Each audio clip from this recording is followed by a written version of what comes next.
ఉంటే మోక్షస్థానం అంటారు.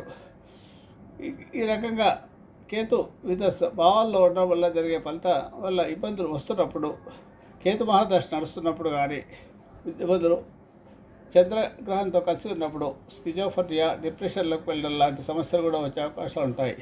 కాబట్టి కేతుగ్రహానికి సంబంధించిన పరిహారాల గురించి తెలుసుకోవడం చాలా ముఖ్యం. దాని గురించి ఈ వీడియోలో ఇక్కడ వివరిస్తున్నాను. కేతుగ్రహకు సంబంధించిన పరిహారాలు. కేతువుకు అధిపతి గణపతి.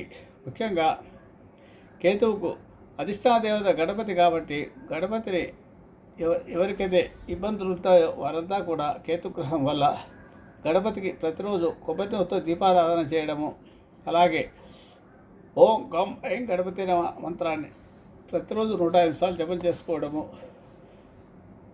చాలా ముఖ్యము.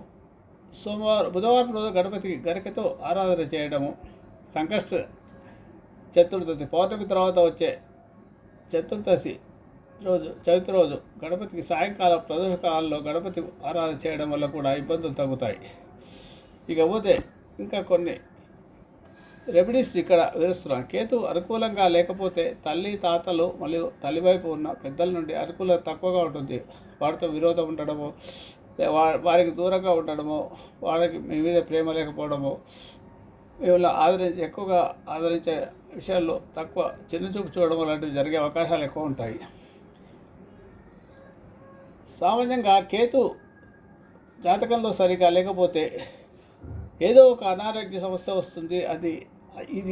ఈ అనారోగ్య సమస్యలను డయాగ్నోస్ చేయలేకపోతాం అన్నమాట. దానివల్ల ఇబ్బందులు ఎక్కువగా ఉంటాయి. కనిపెట్టడం చాలా కష్టంగా ఉంటుంది. కేతు 4వ ఇంట్లో ఉన్న వారిలో మనశ్శాంతి ఉండదు. 4వ ఇల్లు అంటే సౌఖ్యస్థానము, మాతృస్థానము. మాతృసుఖం ఉండదు, అలాగే కుటుంబంలో కూడా సుఖం ఉండదు.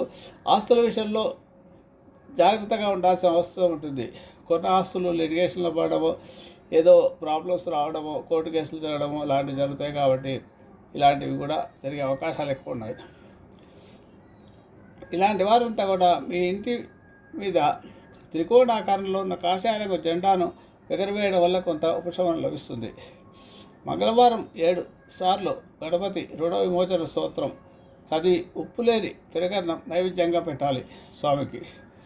ధూళిలో లేదా ఏదైనా యజ్ఞం జరిగే చోట సమిధలు సమర్పించాల్సి ఉంటుంది.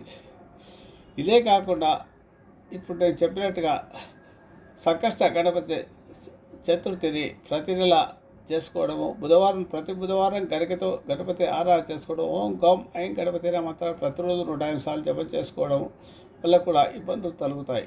శుభమస్తు.